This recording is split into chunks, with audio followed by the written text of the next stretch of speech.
여성 고용률 기록적 증가 1월 고용 서프라이즈 배경. 통계청의 1월 고용 동향에 따르면 전체 고용률은 60.0%로 역대 최고치를 기록했고 생산 가능 인구, 시범 물결표 쌓인 64세, 고용률도 66.7%로 관련 통계를 작성한 이래 최고치를 경신했다.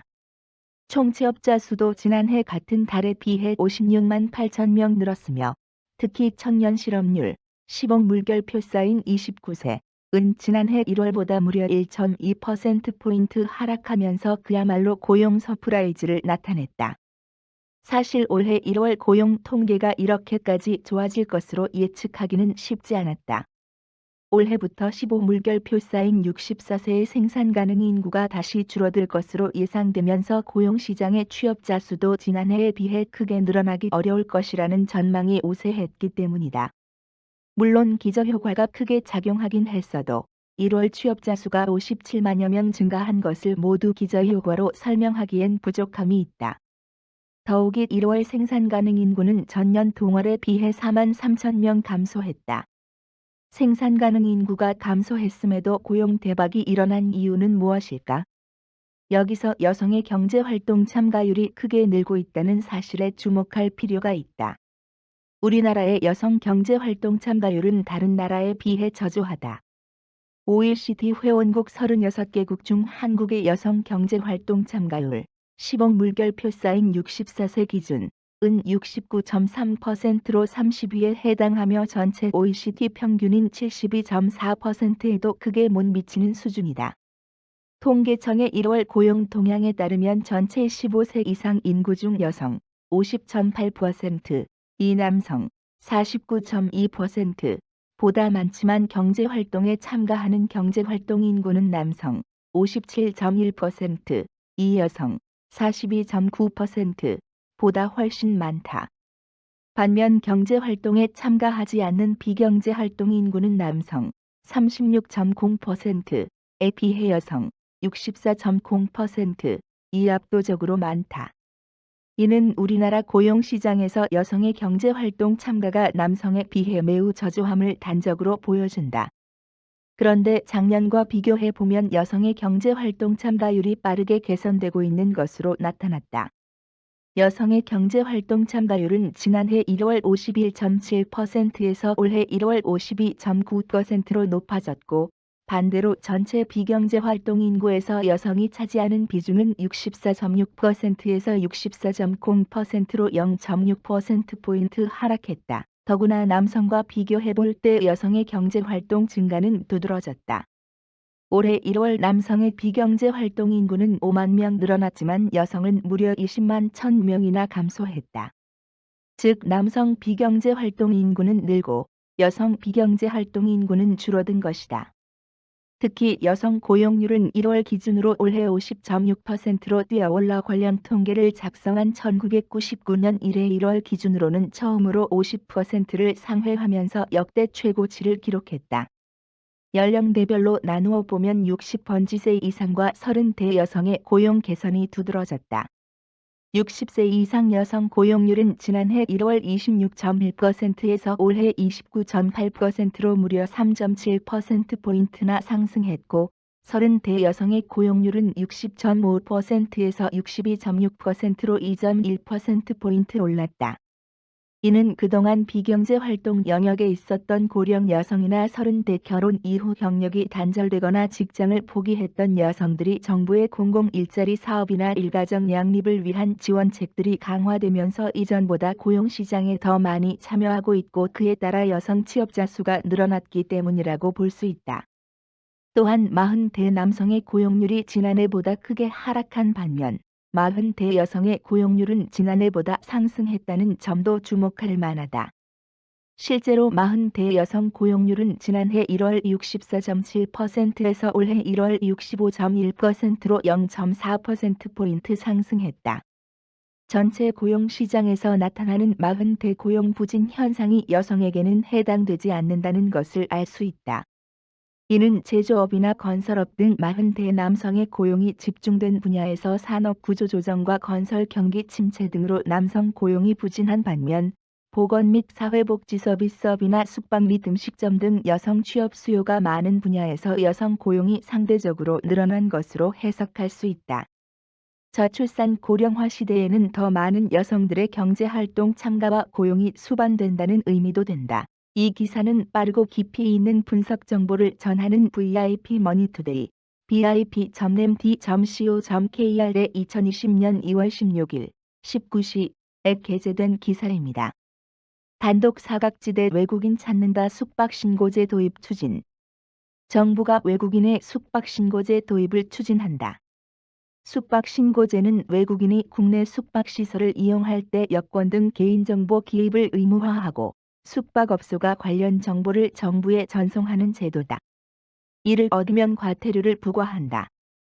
정부는 신종 코로나 바이러스 감염증 코로나19 사태에서 드러난 것처럼 외국인의 불분명한 소재 관리를 강화한다는 취지로 숙박신고제 카드를 꺼냈다.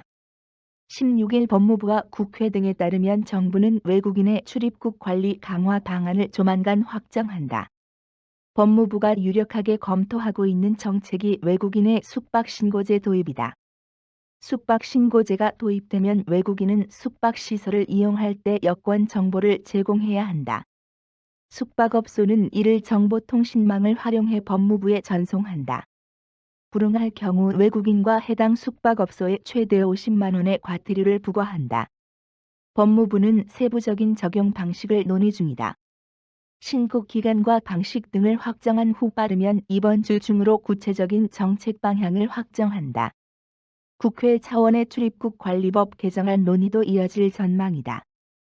법무부 관계자는 코로나19가 발병한 이후 중국 우한에서 입국한 외국인의 소재 파악이 제대로 되지 않고 있다는 지적이 있었다며 외국인 숙박신고제 도입을 검토하고 있는 단계로 구체적인 방안을 곧 내놓을 것이라고 했다.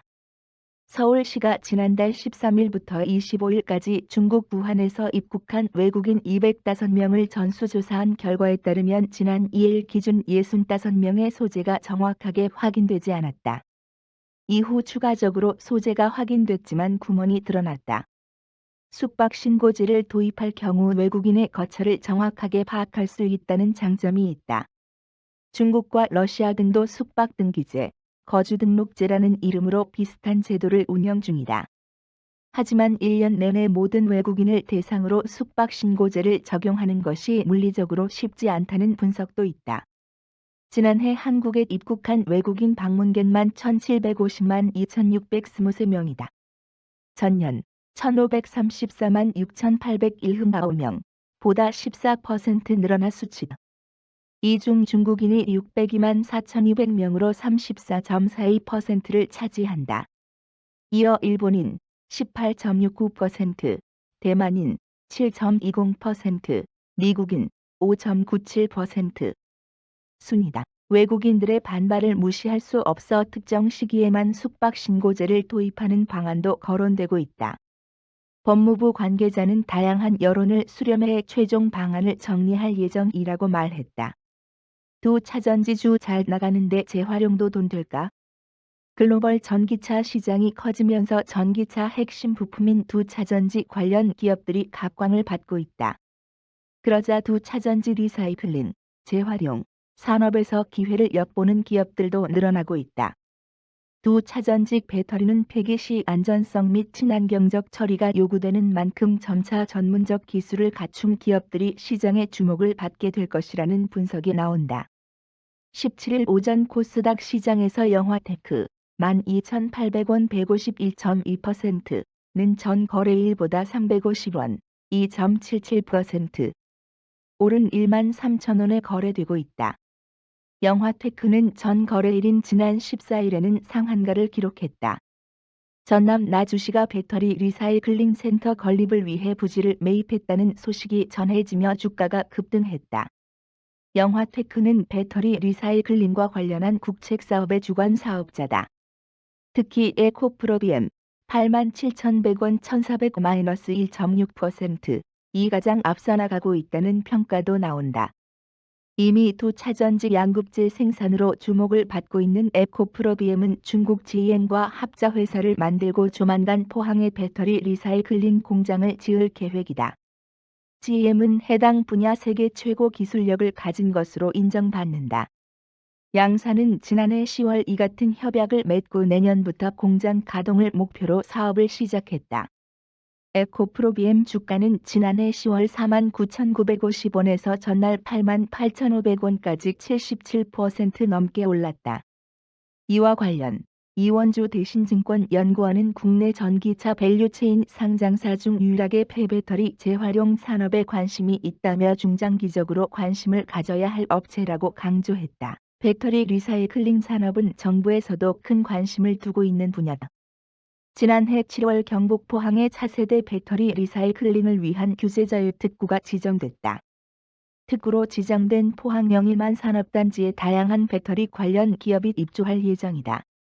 금융투자업계에서는 조만간 배터리 리사이클링 시장이 10조 원대 규모로 성장할 것이라고 예측한다. 전기차 폐배터리는 관리를 주의 깊게 하지 못할 경우 화재나 폭발의 위험이 있는 것으로 알려져 있다. 여기에 더해 배터리 원료로 사용되는 코발트, 니켈, 리튬 등은 중금속이라 환경을 오염시킬 우려도 크다. 이에 배터리 리사이클링 산업은 주로 폐배터리를 재사용할 수 있도록 재가공해 공급하거나 폐배터리로 에너지 저장 장치, ESS 등을 개발하는 데 초점을 맞추고 있다. 대형 기업들도 관심을 보이고 있다. GS건설은 포항시 규제자유특구에 3년간 1,000억 원을 투자하겠다는 계획을 발표했다. 현대차그룹은 지난해 9월 OCI와 손잡고 자사 폐배터리를 재활용한 ESS와 태양광 발전을 연계한 사업 모델을 발굴하기로 했다. 르노삼성도 지난해 10월 LG화학과 폐배터리 활용과 관련한 업무 협약을 맺었다.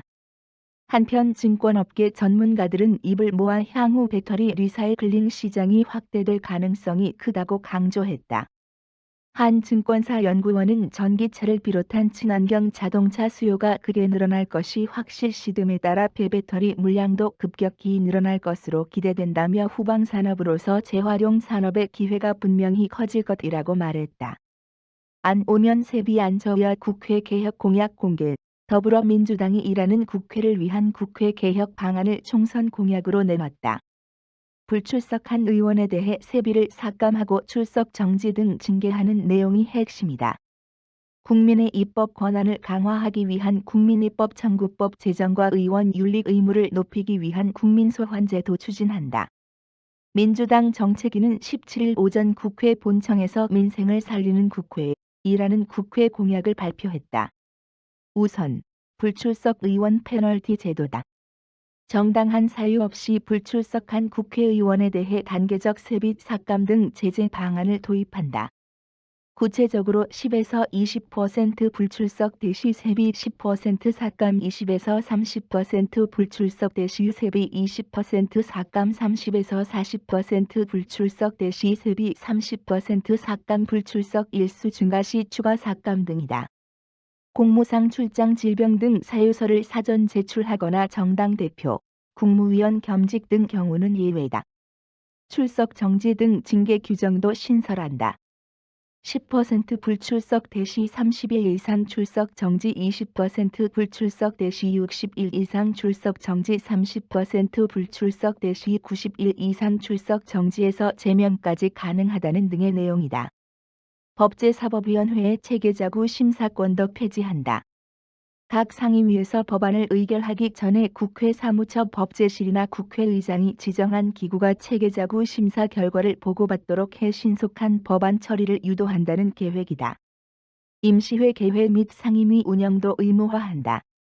정기회가 아닌 달의 첫날, 임시회를 의무적으로 소집하는 내용이다. 또 임시회 직후 자동으로 상임위를 열어 상임위 의사일정 및 개회 일시를 정하도록 규정한다. 국민입법 청구법 제정도 추진한다.